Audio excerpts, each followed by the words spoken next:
반갑습니다. 저는 이제 설교만 하는 줄 알았는데 보니까 퇴임 감사 예배더라고요. 근데 맞는 것 같아요. 파송 예배를 했으니까 당연히 그 끝을 맺는 것도 상당히 중요한 것 같습니다. 일단 이제 말씀드린 것은 또 저희가 와서 얼마 안 돼서 지난 주일날 저녁에 저희 장인 어른이 돌아가셨어요. 이제 암 환자이셨는데 그동안 제가 알기로는 우리 골방 기도에서도 계속 저희 장인 어른을 위해서 기도하셨는데 예수 믿고 또 편안하게 좀 저희 입장에서도 한국에 베트남에서는 큰일 날 뻔했어요. 엄청 후회할 뻔했어요. 근데 저희가 원래는 좀 일찍 늦게 올라가는데 일찍 오는 바람에 다 이렇게 좀 잘 섬기고 또 편안하게 보내신 게 너무나도 감사합니다. 그래서 여러분이 또 기도해 주시고 또 장례기도 동안에 베풀어 주신 여러분의 사랑에 정말로 감사합니다. 일단 하기 전에 저희가 베트남에 있던 사역을 간단히 말씀드리고 설교를 시작하도록 하겠습니다. 일단 저희가 했던 사역은 물론 언어를 좀 했었는데 언어가 이제 이게 뭐 1, 2년만 할 수 있는 언어는 아니었어요.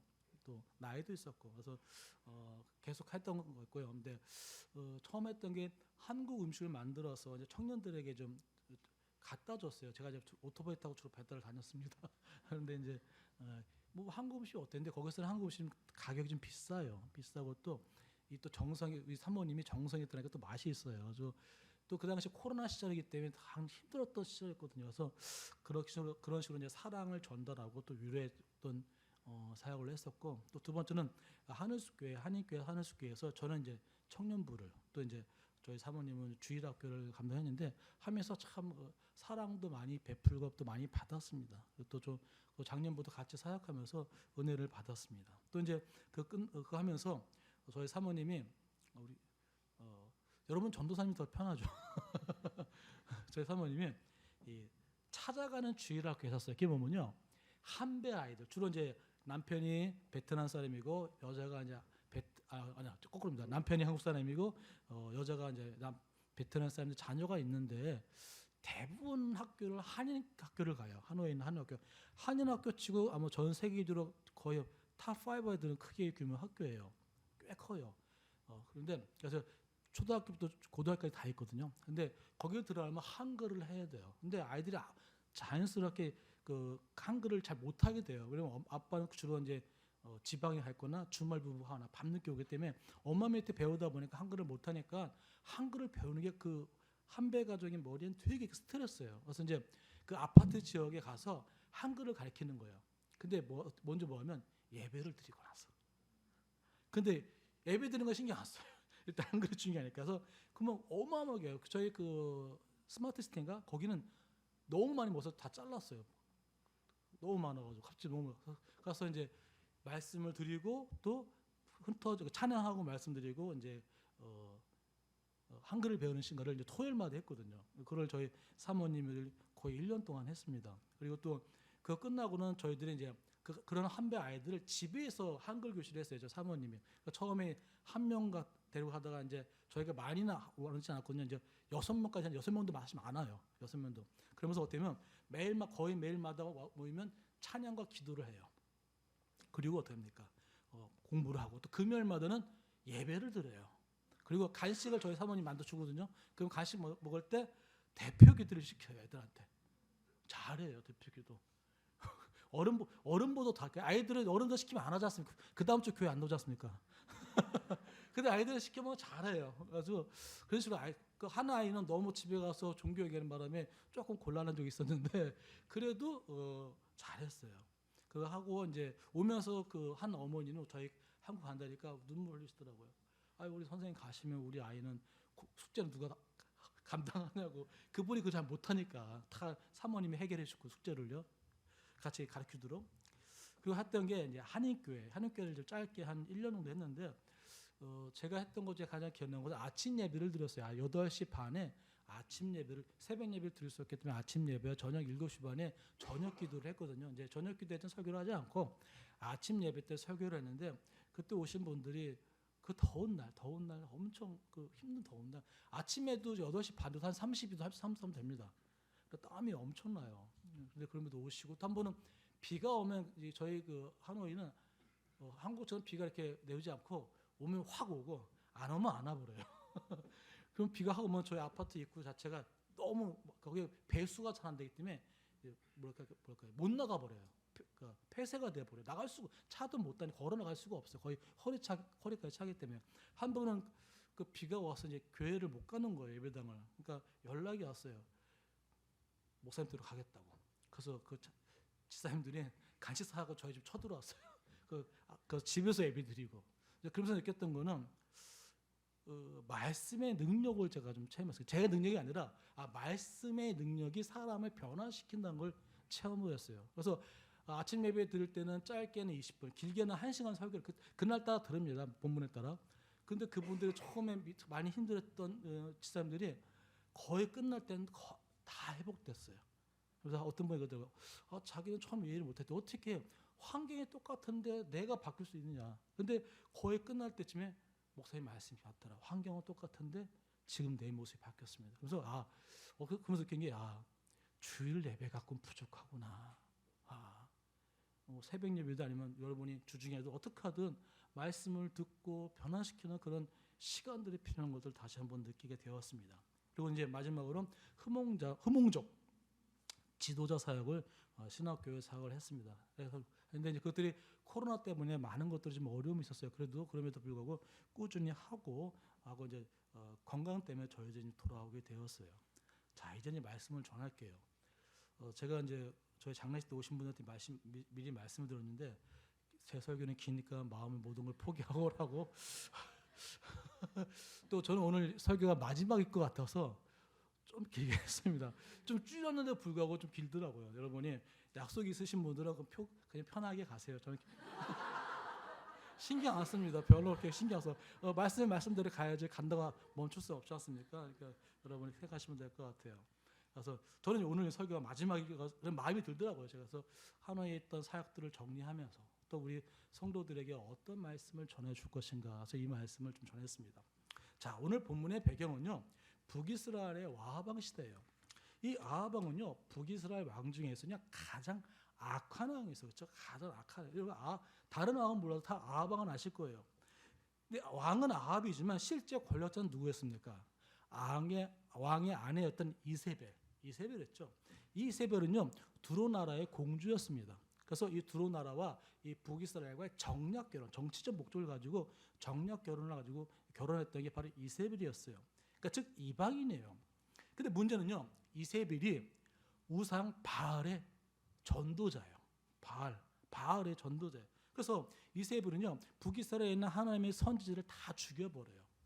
그리고 이스라엘 백성들이 바알만 섬기도록 그렇게 다 만들어버렸어요. 그러니까 하나님의 말씀이 들리지 않게 만들어버린 거예요.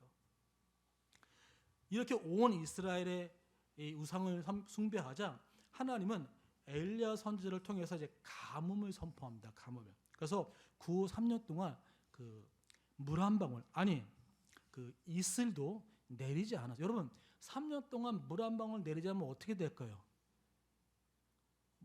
먹는 게 힘들겠죠. 그게 끝이 아니에요. 경제가 파탄나요. 그렇지 않습니까? 그 당시 농사가 중요하지 않습니까? 그러면 국가 경제는 파탄나는 거예요. 그러다 결국에 엘리야는 갈멜산에서 이제 바알 선지자와 대결을 하죠. 그래서 바알 선지자 450명과 한 명 누굽니까? 엘리야 450대 1에 이제 대결을 합니다. 불로 응답하는 신이 진짜 하나님이라는 것을 두고 이제 걸고 대결을 하는데 이제 엘리야가 승리를 하죠. 엘리야가 기도할 때 하늘에서 불이 내려서 제단에 있던 모든 것을 다 태워버립니다. 근데 그때 누가 있었습니까? 그 당시 가장 이벤트죠. 갈멜산에서 가장 볼거리가 있다면서 죄송합니다. 저 죄송한데 제가 좀 목이 좀 예민했는데 앞에는 그 바람을 좀 약하게 해주시면 안 될까요? 혹시 춥지 않으시면 죄송합니다. 그러니까 그 당시에 갈멜산에 어마어마한 사람들이 볼거리 왔거든요. 대결을 한다니까 얼마나 궁금하겠습니까? 근데 그것을 보고 진짜 하나님이 누구예요? 바알이 아니고 여호와 하나님이 그들이 발견했어요. 그래서 믿음의 생의 백성들이 어떻게 합니까? 450명의 바알 선지자를 기송강까지 끌고 와 다 죽여버려요. 여러분 갈멜산에 올라가면요 기송강에 가까운 데가 아니에요. 저 그때 잘 보이지도 않아요. 그러니까 거의 3km 엄청난 먼 거리예요. 그러니까 거기까지 끌고 와서 이제 다 죽여버립니다. 근데 문제는 뭐예요? 아직 가뭄이 해결되지 않았어요.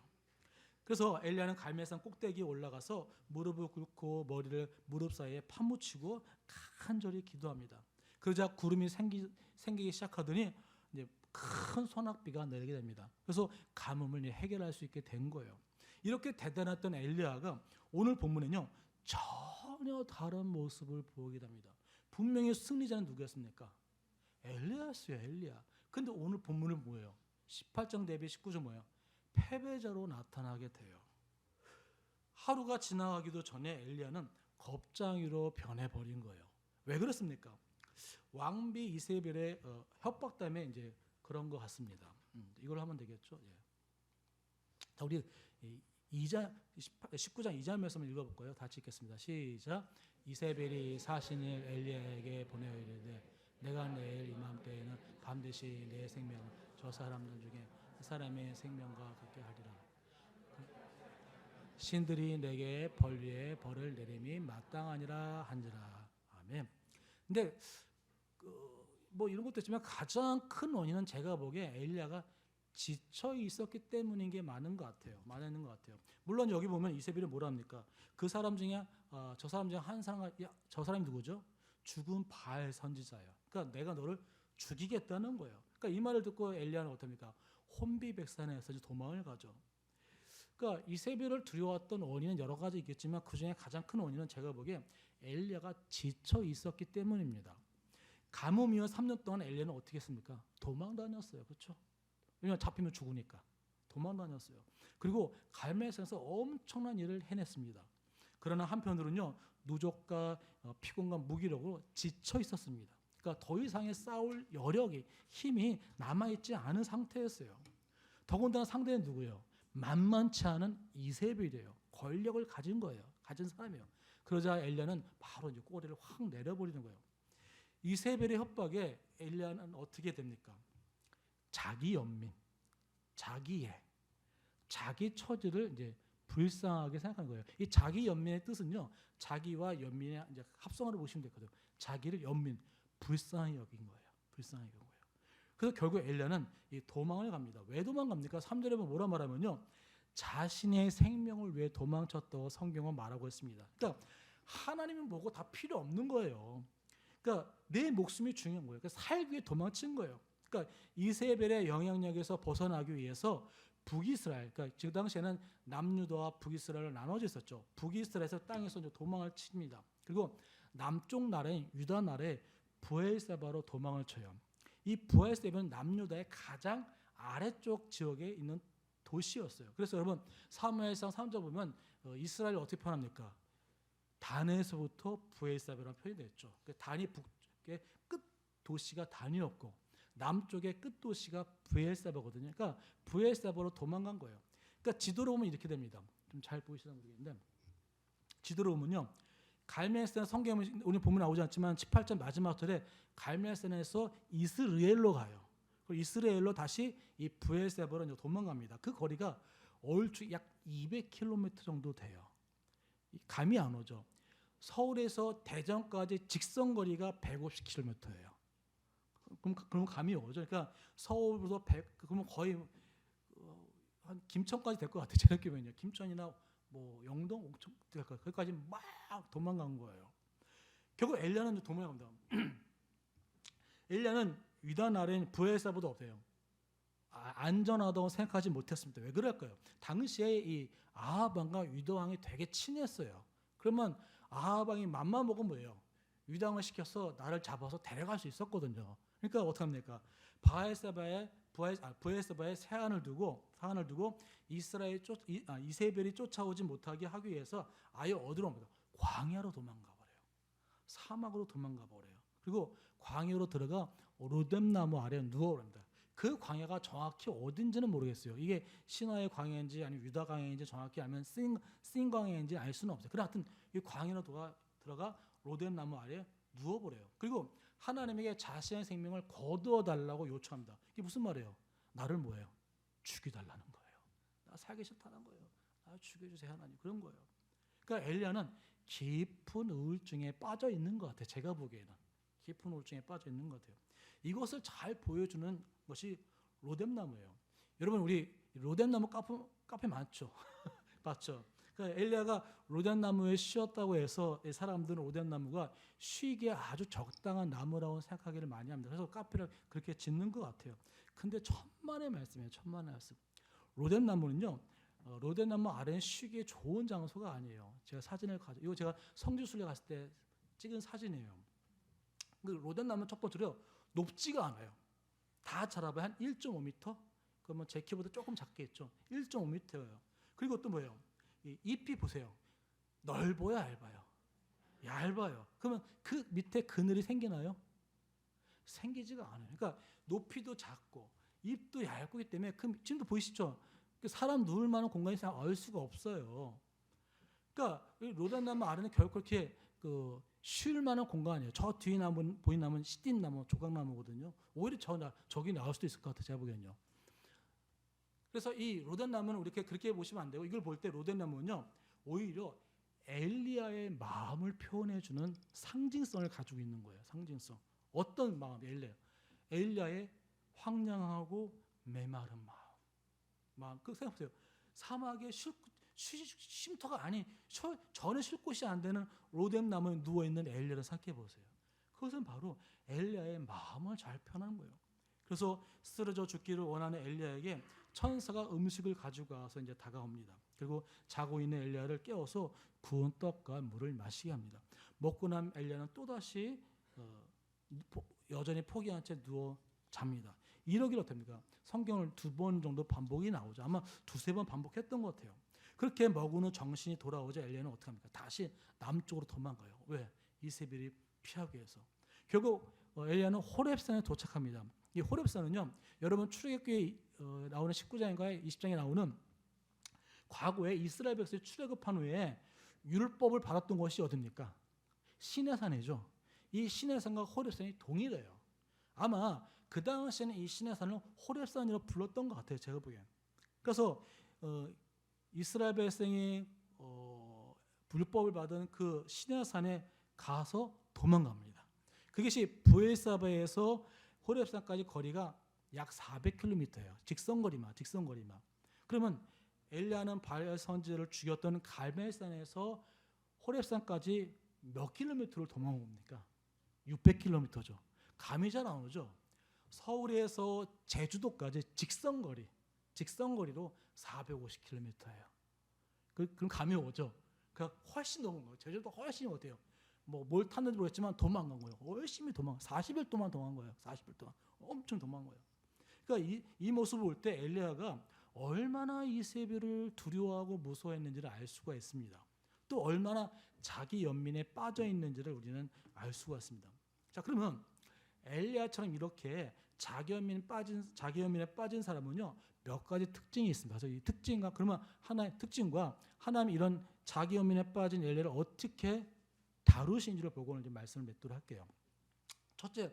첫째는요, 자기 연민에 빠진 사람은요, 하나님을 신뢰하지 않아요. 스스로 결정합니다. 엘리야가 열왕기상 몇 장부터 등장하면요, 17장부터 등장해요. 17장부터. 근데 17장부터 등장하는데 엘리야가 독단적으로 결정하고 행동한 적이 한 번도 없었어요. 항상 하나님의 말씀을 듣고 하나님의 말씀대로 행동하고 움직였어요. 심지어 사르밧 가브를 만나서 너 먹었고 나 다워. 이것도 뭐예요? 하나님의 명령 때문에 한 거거든요.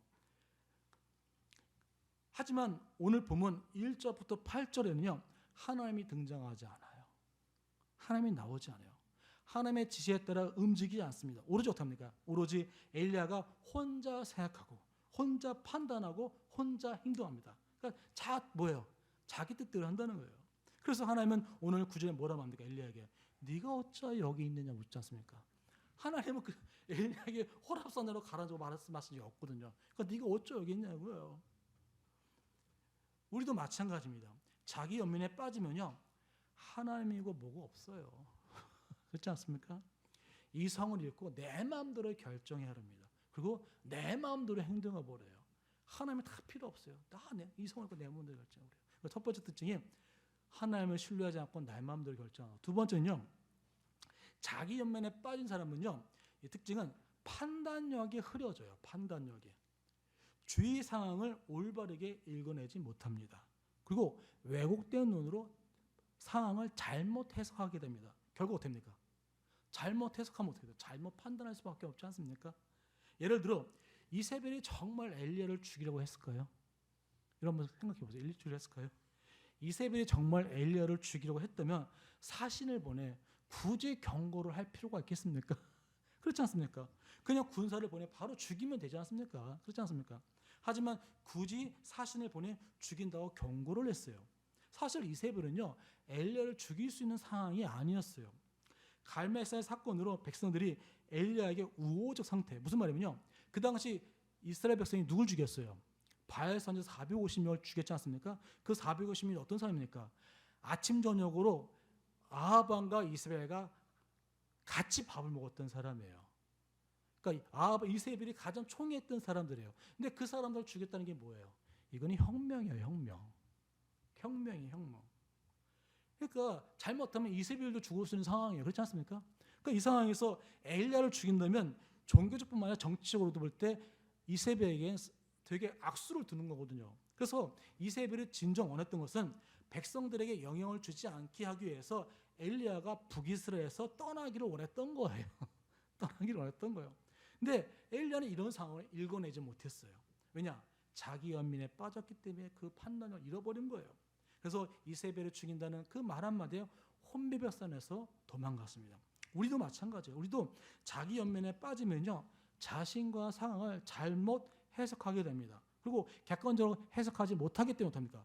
성급한 결정으로 잘못된 결정을 하기가 쉽습니다.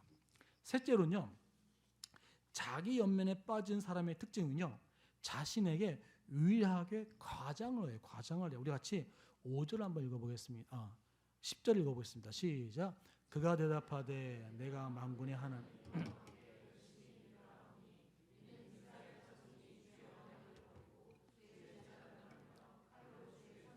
죽였으며 오직 나만 남았거늘 그들이 내 생명을 찾아 빼앗으려 하나이다. 자, 이것은 자세히 뜯어보면요, 엘리야의 과장이에요. 과장. 그러니까 이스라엘 사람들이 하나님을 버린 것은 사실이에요. 그건 맞습니다. 하지만 갈멜산 사건에서요, 하나님을 체험하고 바알 선지 450명을 죽인 이스라엘 사람도 있다는 거예요. 여러분 생각해 보세요. 450명을 데리고 갈멜산 꼭대기에서 저 눈에 보이지 않는 기성원까지 끌고 가서 죽이려면 몇 명이 필요할까요? 한 사람당 거기까지 끌려면 2명은 필요해요. 그렇죠? 버틴 게 못되지 않습니까? 그러니까 2명 내지 3명이 필요해요. 그러면 최소한 1000명의 사람이야. 1000명의 사람이 바알 선지자를 죽였어요. 무슨 혁명할 마음이 있는 사람이 벌써 1000명이란 거예요. 그러니까 그런 사람들이 그걸 눈으로 봤지 않습니까? 엘리야가. 또 오바댜라는 사람은 아합 왕의 신하인데 하나님의 선지자 100명을 굴에 숨겨줘. 이걸 또 알고 있었어요. 엘리야는요. 물론 또 뒤에 성경은 하나님이 바알에 무릎 꿇지 않는 7,000명이 또 말하고 있지 않습니까? 그렇다면 엘리야 자신만 남았다는 건 뭐예요? 과장이에요. 과장.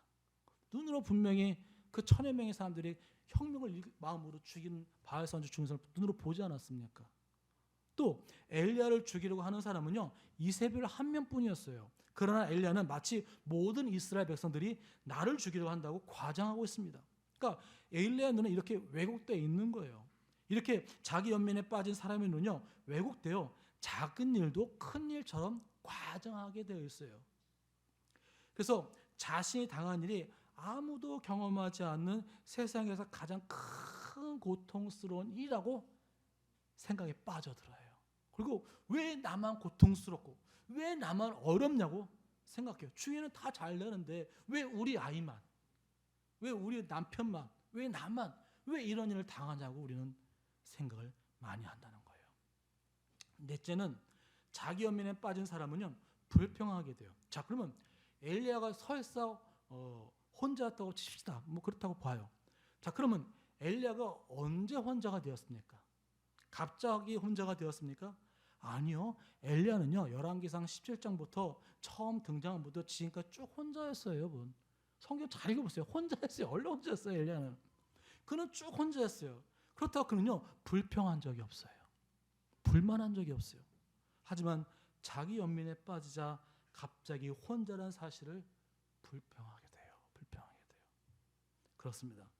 자기 연민에 빠진 사람은요, 지금까지 당연히 여겼던 것을 불평하게 되는 것입니다.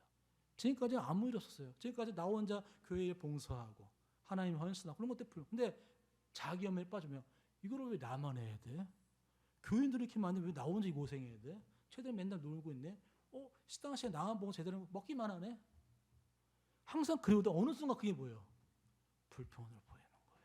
그게 바로 자기 연민 사람에 빠짐의 특징입니다. 마지막으로요, 자기 연민에 빠진 사람은요, 하나님 말씀에 순종하지 않습니다.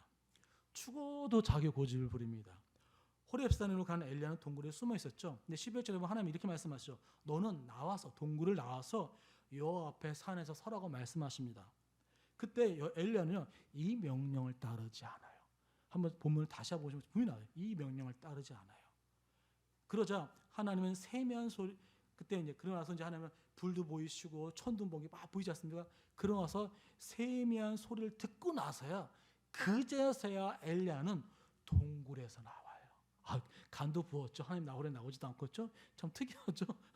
우리 같은 이런 때려 죽이려고 어딜? 근데 나와라도 나오지 않는 거예요. 근데 세미한 소리를 나오긴 나오는데 산에 서지 않아요. 그것도 성경 잘 보세요. 동굴 어귀에 섭니다. 동굴 어귀가 어디니까 제가 보기에 동굴 안도 아니고 동굴 밖도 아니고 약간 중간에 이렇게 딱 가운데인 것 같아요. 그 동굴 어귀에 아마 서 있었던 것 같아요. 그러니까 뭐 끝까지 순종하지 않아요. 끝까지 고집을 펴니다. 우리도 마찬가지예요. 우리도 자기 연민에 빠진 사람은요, 하나님의 말씀에 순종하지 않아요. 끝까지 고집 부려요. 그래도 어떻게 합니까? 하나님을 버리고 신앙까지 포기해버려요. 그래서 제가 보기에 우리가 자주 빠져드는 게 바로 이 5가지의 연민 상태예요. 여러분 자신이 힘들었던 순간, 과거에 힘들었던 순간 한번 되돌아보세요.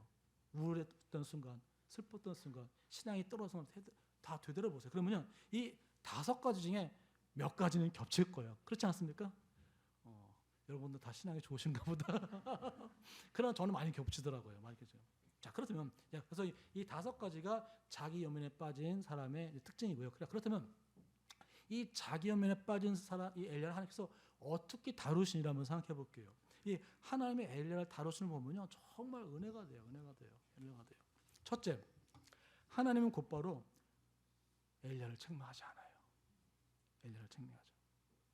갈멜산에서 호렙산까지 성경에 보면 그 40주 40일이 됐거든요. 근데 그게 그 로데나무에서 거기까지니까 갈멜산까지 따지면 제가 보기엔 더 될 것 같아요. 한 60일 넘을 것 같아요. 제가 보기엔요.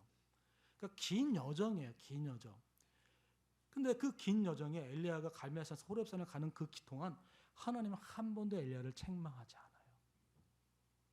책망하지 않아요.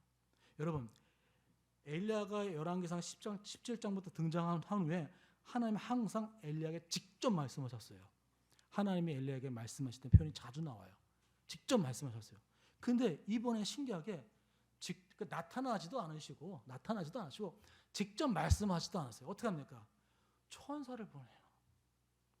그 천사를 보내서 엘리야에게 먹을 음식과 물을 줘요. 깨워서. 그러니까 쉽게 말하면 죽지 않을 정도만 만드는 거예요. 죽지 않을 정도만 만드는 거예요. 그러니까 하나님은 나타나지도 않으시고 모른 척 하시고 그냥 천사만 살짝 보내서 죽지 않을 정도 만들어요. 이 부분은 되게 설명할 부분이 많습니다. 이 부분만 가지고도 제가 보기엔 한편의 설교가 나올 수 있을 것 같아요. 근데 간단히 말씀이 이런 거예요. 만약에 하나님이 엘리야에게 일찍 나타나신다면 얼마나 좋습니까? 엘리야가 개고생할 필요 없지 않습니까? 그 600km까지 내려갈 필요 없잖아요. 빨리 힘으로서 다시 사역하면 되니까. 그렇지 않습니까? 로뎀나무 그랬을 때 천사를 보내고 하지 않고 바로 나타나서 엘리야야 네가 어쩌겠느냐면 얼마나 좋아요. 그때 살면 좀 얼마나 좋습니까? 그렇지 않습니까? 이걸 조금 다른 걸로 비유를 하자면 조금 다른 것들을 비유하자면 그 욥기서예요. 욥기서에 보면요. 1장부터 42장까지 했죠. 1장부터 42장. 근데 1장, 2장이 이제 욥이 이제 그 사단에 의해서 이제 어려움을 당하지 않습니까? 근데 3장부터 37장 거의 90%가 뭡니까? 거의 90%가가 욥과 그 친구들 간의 아주 지루한 논쟁이 나오죠. 그래서 이 마이 논쟁이지 사실 뭡니까? 친구들이 욥을 괴롭히는 거예요. 그렇지 않습니까? 그러면 하나님이 일찍 나타나서 그만! 왜 이렇게 욥을 많이 괴롭혀? 됐어. 그럼 얼마나 좋아요. 우리도 욥기도 짧아지지 않습니까? 3장부터 저 3장부터 일단 안 좋으신 분 없을 텐데 나도 수없이 들었어요. 얼마나 좋아요. 그럼 욥에도 얼마나 좋아요. 근데 하나님 그렇게 안 하셨다는 거예요. 여러분 제가 박영선 목사님의 대단집이 있거든요. 박영선 목사님이 2009년도, 2020년도에 그 두 번의 대담을 합니다. 그래서 그 대담에 인터뷰했던 내용을 책으로 한 게 있거든요. 그 책의 이름이 시간 속에 일하시는 하나님이야, 하나님. 그러니까 우리의 인생 속에서 일하시는 하나님이란 거예요. 무슨 말이냐면 우리도 똑같아요. 우리도 어린을 당하고 힘들 때가 있지 않습니까? 그때 하나님 빨리 등장해서 딱 교통정 딱 해주면 얼마나 좋아요. 근데 하나님 그렇게 안 한다는 거예요. 엘리야에게 일찍 나타나서 빨리 해결하면 좋은데 하나님은 그냥 둔다는 거예요. 이제 아예 말씀도 안 하셔. 말씀도 안 하셔. 그냥 천사만 보내. 죽지 않을 정도만 만들어놔요. 죽지 않을 정도만. 우리도 우리의 인생을 살면 그렇다는 거예요. 우리 인생을 보면요. 우리 속에 어려운 일도 닥칠 때마다 내가 원할 때, 내가 필요할 때 하나님이 나타나지 않으시고 꼭 하나님이 타이밍에 맞춰서 하나님이 원하시는 타이밍에 나타난다는 거예요. 그래서 우리는 우리의 인생 속에 일하시는 하나님을 통해서 뭘 발견하냐면 하나님의 주권과 은혜를 깨달아야 돼요. 우리는 보통 은혜를 좋아해요. 은혜 참 좋아하는데 그렇죠? 하여튼 은혜랑 모든 다 좋지 않습니까? 돈이든 물질이든 말씀이 다 좋지 않습니까? 근데 은혜도 중요하지만 주권도 중요해요. 우리의 인생 속에서 하나님의 주권을 발견하는 거예요. 근데 오늘 많은 그리스도인들, 목회자들이 한쪽에 치우쳐서 은혜만 치우쳐졌어요. 아니에요. 우리의 인생 속에서 배우는 거냐? 은혜만 배우는 게 아니라 하나님의 주권도 같이 배우는 거예요. 이걸 진짜 깨달을 때 우리의 하나님이 어떤 분인지를 깨달을 수 있는 겁니다. 다시 앞으로 들어올게요.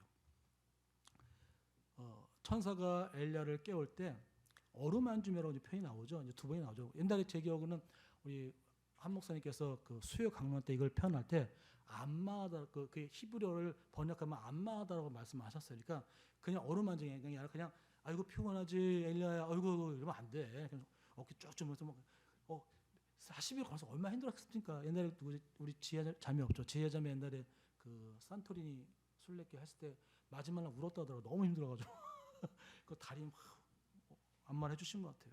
또 천사는 엘리야가 네가 갈 길을 다 가지 못할까 하고 염려합니다. 천사는 엘리야가 위로와 용기를 줍니다. 여러분, 엘리야는요 하나님의 사명을 팽개쳐 버리고 자신만 살겠다고 도망친 사역자예요. 그렇지 않습니까? 거기다가 하나님에게 자신의 생명을 거두려고 생떼를 썼던 사람입니다. 제가 하나님이었으면요, 야 너같이 악한 자 않았어.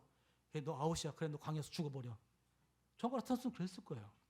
그러나 하나님은 책망하지 않아요. 오히려 부드러운 손길로 위로하고 걱정을 합니다.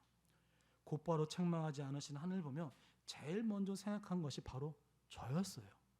저는 하나님 모시기에 참으로 꼴통짓을 많이 한 것 같아요. 제가 보기엔요. 그러나 하나님은 저에게 곧바로 책망하지 않으셨어요. 많이 참으셨어요. 오히려 내가 죽고자 할 때 그분은 나를 살리시고 나에게 위로를 주셨습니다. 그래서 하나님의 엘리야를 다루신 첫 번째 방법은 곧바로 책망하지 않아요. 두 번째는요. 오늘 본문을 잘 읽어보면요. 주도권은 엘리야에게 있지 않았어요. 잘 읽어보면 주도권은 엘리야에게 있지 않았습니다. 하나님은 자기 연민과 우울증에 빠져 죽고자 하는 엘리야에게 그가 갖고 있는 감정에 별로 관심이 없어 보여요. 제가 보기엔. 그렇죠? 여러분도 그렇게 느꼈을 거예요. 하나님은 그런 엘리야를 일방적으로 깨워 음식을 먹이게 합니다. 만약 하나님이 엘리야의 그 인격이나 감정, 의견을 존중했다면 엘리야가 음식을 먹었겠습니까? 안 먹었을 거예요. 그렇지만 하나님은 일방적으로 주도권을 가지고 그에게 음식을 먹입니다. 이것이 은혜입니다. 하나님은 우리를 인격적으로 다루세요. 하지만 때로는요, 우리를 일방적으로 다루십니다. 왜 그렇습니까? 위기상이에요. 위기상. 인격적으로 다뤄서는 안 되는 상황이에요. 예를 들면 이런 거예요. 교통사고로 생명이 위급한 환자가 있지 않습니까? 그렇죠? 그러면 그런 사람들이 응급실에 오면 어때요? 치료의 선택권이 있습니까? 치료의 선택권이 없어요. 치료의 선택권이 없어요. 위급한 상황이기 때문에. 잘못하면 그는 바로 죽기 때문에. 그래서 응급실에 있는 의사가 지혈할까요? 수혈할까요? 수술할까요? 묻지 않아요. 어떻게 합니까? 그냥 환자 응계와 상관없이 일방적으로 어떠니까 다 치료를 진행을 합니다. 물론 이제 경우에 따라서 보호자가 있는 게 보호자의 동의를 구하기도 합니다. 마찬가지로 하나님도 위기 상황에서 우리를 일방적으로 치료하신다는 거예요. 우리 입장에서 볼 때 그 치료가요, 싫을 수도 있습니다. 그렇지 않습니까? 거부하고 싶을 수도 있어요. 거부하고 싶을 수도 있어요. 그러나 하나님은 우리를 살리기 위해서 일방적으로 치료하세요. 이것은요, 은혜예요, 은혜.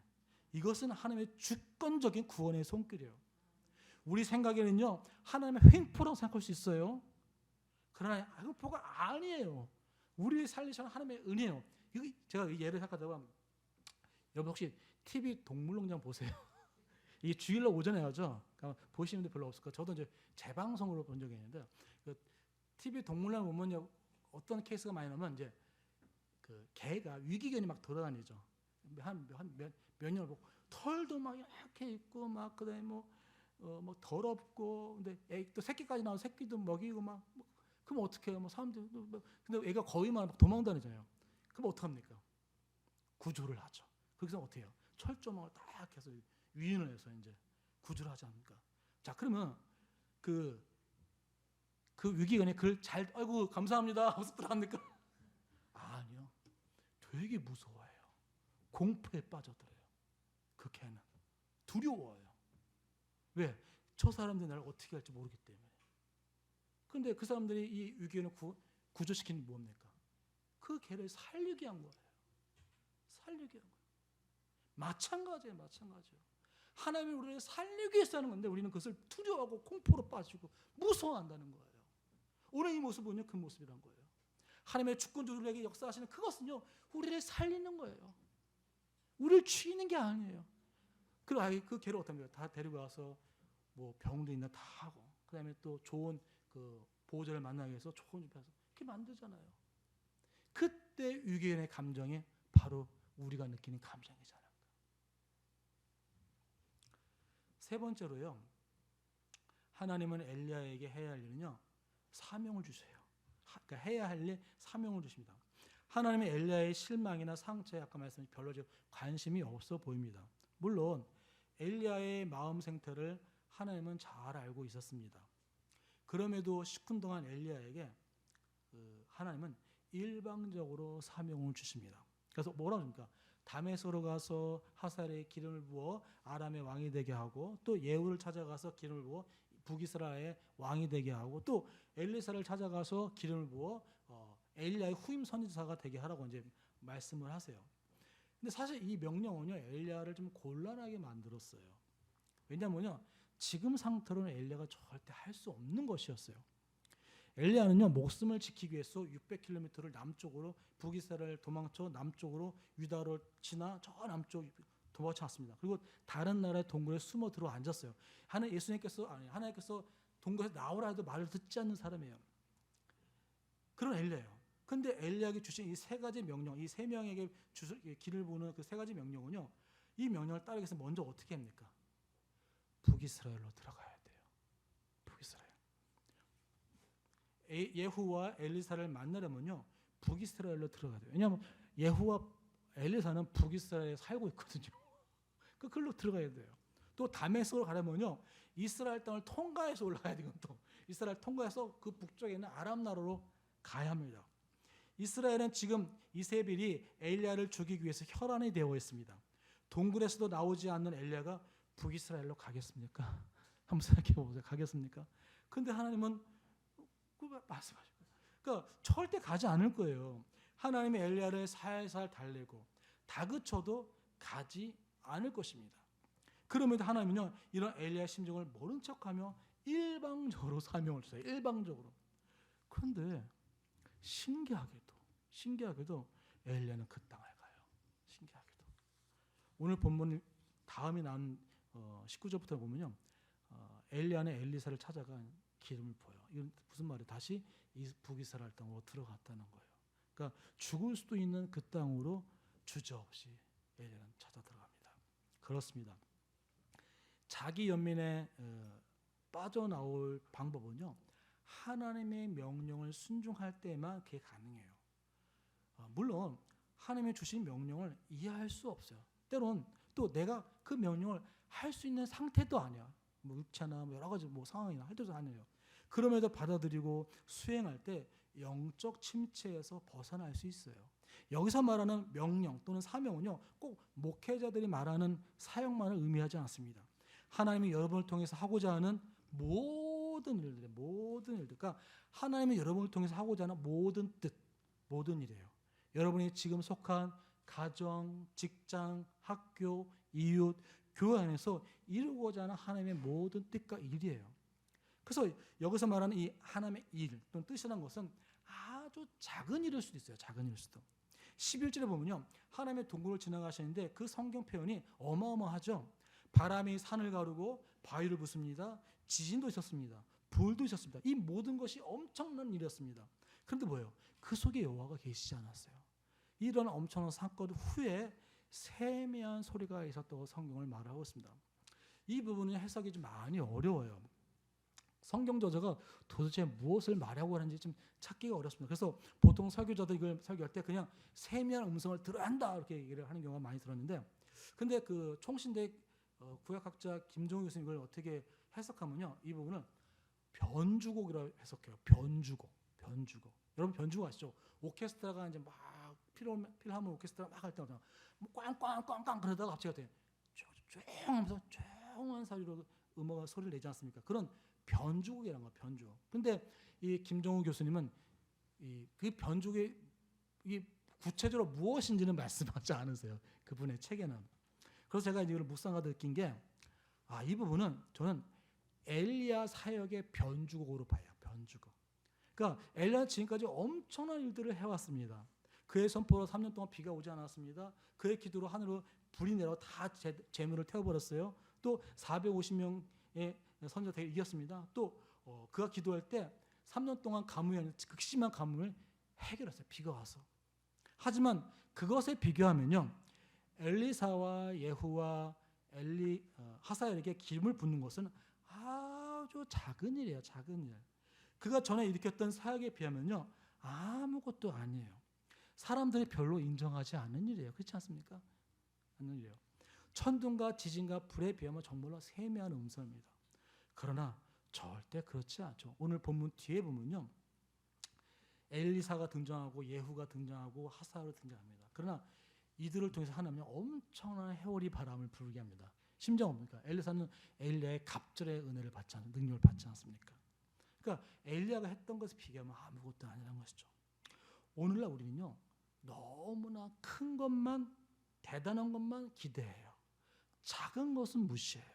그러나 그렇지 않아요. 하나님은요, 작은 일을 통해서 어마어마한 일을 해나가시는 분이에요. 여러분이 지금까지 해온 신앙생활이 얼마나 대단한지는 잘 모르겠습니다. 제가 또 세상에서 여러분이 얼마나 인정받고 능력 있는 커리어를 가지고 있는지는, 살았는지는 저는 모르겠어요. 그러나 하나님이 때론 그 모든 것을 아무것도 아닌 것처럼 느끼게 만들 때가 있다는 거예요. 여러분이 그동안 힘들게 쌓아놓은 탑을 한순간에 못해요. 다 허물어 버릴 수도 있다는 거예요. 엘리야가 했던 그 놀라운 이적에 비하면 세 명의 기름을 붓는 것은요, 아무것도 아닙니다. 하지만 하나님은요, 작은 일을 통해 역사하십니다. 달란트의 비유에 나오듯이 하나님은요, 작고 적은 일에 충성된 종을 찾지 크고 놀라운 일에만 충성하라는 자는 찾지 않으세요.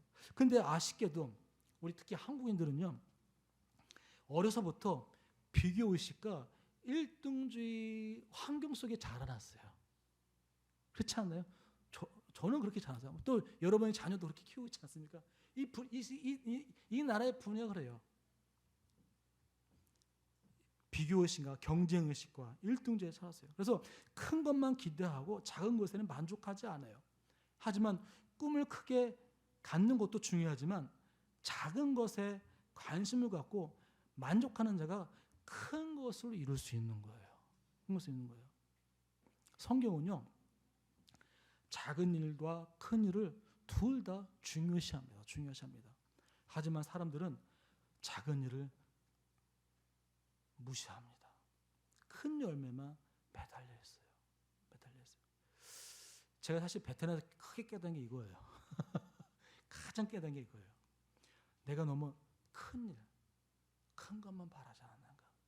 한 영혼 한 영혼을 바라본 게 아니라 가서 교회를 세우고 조직을 하고 남들 보기에 좋은 거. 근데 하나님이 원하는 건 그게 아니었어요. 하나님이 원했던 것은 한 사람을 회복시키고 한 사람을 이렇게 만드는 게 크게 원했던 것이었더라고요. 그래서 저는 요즘에 기도 제목이 좀 바뀌었어요. 전에는 어떤 목회를 할까요? 하나님, 제가 어떤 목회를 해야 하나 기도했다. 요즘은 제가 하나님, 제가 주를 위해서 무엇을 해야 하나요? 이 의미는 어감의 차이가 있어요. 이제는 내가 작은 거라도 불평하지 않고 하겠습니다. 주를 위해서 하는 거라면 내가 다 감당하겠습니다. 받겠습니다. 자, 그러면 어떻게 하면 이해할 수 없는 이 명령을 따를 수 있습니까? 예수님께서 말씀하셨죠. 우리 말씀 읽고 좀 말씀을 정리하도록 하겠습니다. 읽겠습니다. 시작. 누구든지 나를 따라오려거든 자기를 부인하고 자기 십자가를 지고 나를 따르시니라. 그러니까 자기를 부인할 때 가능하다는 거예요. 자신의 생각과 감정과 의지를 내려놓을 때 가능하다는 거예요. 그러니까 자기 연민을 내려놓을 때 가능하다는 거예요. 그러니까 쉽지만은 않은 법이에요. 그러나 반드시 해야 돼요. 왜? 앞에 뭐가 있습니다. 누구든지. 그러니까 나를 따라오든. 그러니까 그리스도인이라면 누구든지 해야 돼요. 이거 안 하면 그리스도인 아니에요. 이거 안 하면 그리스도인 아니에요. 그래서 오늘 우리가 살아가는 길도 마찬가지입니다. 매일이 자기를 부인하는 날이고 매일이 자기 십자가를 지고 나가는 거예요. 그리스도인이라면 예외가 없어요. 매일 속에 작은 일에 나를 부인하고 십자가를 지고 가는 것입니다. 오늘 본문에서 엘리야의 잘못은 두 가지였습니다. 하나는요, 하나님의 일을 포기하는 것이었고 또 하나는요, 자신의 생명을 포기하는 거였어요. 그러나 본문 끝에서 하나님의 새로운 사명을 부여하면서 극복하게 됩니다. 사명이 영적 침체를 회복합니다. 사명이 사명을 이기게 합니다. 참으로 역설적이고 아이러니한 거예요. 사실 그렇지 않습니까? 사명에서 도망친 자를 사명으로 회복시킨다? 말이 안 되는 거예요. 어떻게 보면요. 그러나 성경이 이것을 말하고 있어요. 하나님이 엘리야에게 사명을 주었을 때 엘리야의 의심은 사라져버려요. 엘리야의 걱정은 사라져버려요. 그리고 죽을 수도 있는 이스라엘 땅으로 향해 출발하게 됩니다. 우리도 이 땅에서 하나님의 일을 행하다 보면요, 때론 엘리야처럼 될 수가 있습니다. 우리가 엄청난 큰 일을 이뤘다 하더라도 엘리야처럼 깊은 수렁 속에 빠질 수도 있다는 거예요. 자기 연민에 빠져 모든 것을 던져버리고 죽기를 바랄 수도 있다는 거예요. 이때 해결 방법은 무엇입니까? 역설적이지만 사명, 즉 하나님의 일, 하나님의 뜻이 답이에요. 우리에게 맡겨진 이 일에 집중하는 거예요. 이 일은 앞에서 말씀드렸지만 꼭 큰 것만을 의미하는 게 아닙니다. 작은 일일 수도 있어요. 박여선 목사님이 설교 중에 이런 부분이 있더라고요. 제가 이건 책을 읽어본데 박여선 설교집에 보니까 이런 말씀이세요. 초등학교 학생이, 제가 이게 말 전에나 보겠네요. 초등학교 한 학생이 엄마한테 찾았어요. 아주 심각한 얼굴로. 초등학생이. 엄마, 왜? 인생이 뭐야? 한 5학년, 6학년 되면 그런 말 쓰지 않습니까? 엄마, 인생이 뭐야? 이럴 때 여러분 뭐라 말하겠습니까? 여러분 뭐라 말하겠습니까? 이거 답 아시는 분 계실 거야 아마. 뭐라 말하십니까? 엄마는 말합니다. 너 숙제 다 했어? 이게 무슨 말이에요? 오늘 주어진 일을 하라는 거예요. 오늘 주어진 일을. 매일매일 해야 할 일을 성실히 하는, 이게 인생이란 거예요. 하라는 거예요. 그렇습니다. 매일매일 일어나는 주의 일들, 주의 뜻이 영적 침체를 이기게 한다는 거예요. 매일 일어나는 주의 일들, 주의 뜻이 우리를 이끌어 나갑니다. 근데 여기서 이제 주의사항이 있어요. 보면요. 주의사항 간단히 말씀드릴게요. 설교 우리 있는데, 여러분, 그리스도인의 삶과 그리스도인의 인생이 의미가 어떻게 다를까요? 한번 생각해 본 적 있어요? 저는 이거 고민을 많이 해봤어요. 그리스도의 삶과 그리스도의 인생이 좀 어떻게 다를까? 즉, 삶과 인생 어떤 차이가 있을까요? 영어로는 다 한 단어예요. 영어로 life 다 한 단어예요. 그런데 또 국어 사전을 찾아보니까 이 인생과 삶의 의미가 거의 비슷하더라고요. 거의 비슷해요. 하지만 제가 느끼는 어감과 뉘앙스는 다르게 느껴요. 왜냐하면 이제 이 삶에 조금 다른 의미가 들었기 때문에. 세 번째 다른 의미가 있더라고요. 그러니까 제가 느끼는 어감과 뉘앙스 좀 다르게 느껴져요. 삶이란 우리가 살아가는 현재 생활의 의미가 좀 강하게 느껴나요. 그렇죠? 현재의 삶 강하게 느껴나고, 하지만 인생은 더 긴 시간을 의미하는 것 같습니다. 그래서 김강만의 인생이라면 태어나면서부터 지금까지 살아온 삶 전체, 즉 거시적인 어떤 시간을 의미하는 것 같습니다. 그래서 앞에서 저는 우리에게 매일매일 주어지는 그리스도인의 삶을 해내자고 말씀을 드렸어요. 하지만 현재의 삶, 현실적인 위기에만 집중해서는 안 돼요. 세상 사람들처럼 지금은 잘 사냐 못 사냐, 지금 건강하냐 건강하지 못하냐에만 집중해서는 안 된다는 거예요. 우리가 그리스도인의 인생이라는 관점이 필요하다는 거예요. 즉 우리 삶의 거시적인 관점이 필요하다는 거예요. 그럴 때 앞에서 제가 언급해 드렸던 시간 속에 일하시는 하나님이란 말을 이해할 수 있는 거예요.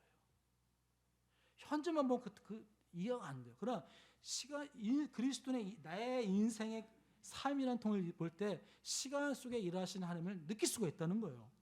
또 하나님이 나에게 인생을 통해서 정말 원하는 것이 무엇인지 이해할 수 있습니다.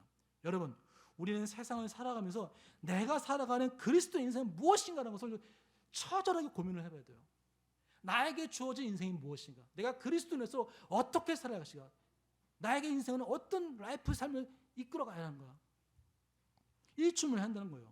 그렇게 함으로써 우리의 인생, 즉 우리의 시간 속에서 일하시는 하나님을 발견하셔야 돼요. 이건 정말 중요해요. 여러분 성경을 다 꽂아요. 우리 성경을 한번 읽어보세요. 성경 나오면 거의 다 그래요. 욥도 그래요. 그렇지 않습니까? 아브라함 보세요. 아브라함도 그래요. 야곱도 그렇죠. 야곱이 나중에 바로를 만나 뭐 합니까? 내가 140살을 살았지만 험악한 세월이었습니다. 이게 해요. 그의 인생을 다 뒤돌아보는 거예요. 여러분 요셉 그렇죠. 창세기 50장 뭐라 말합니까? 또 다윗도 그래요. 바울을 보세요. 고린도후서라든가 또는 디모데후서라든가 빌립보서 보세요. 그는 그의 인생 전체를 바라보면서 얘기를 하고 있지 않습니까? 우리는 성경을 통해 또 우리의 각자의 인생을 통해 이것을 발견해야 돼요. 그래서 그리스도의 인생의 의미를 깨달은 자는요, 오늘 주어진 하루를 어떻게 살아야 할지도 너무나 잘 알아요. 우리 찬양하겠습니다.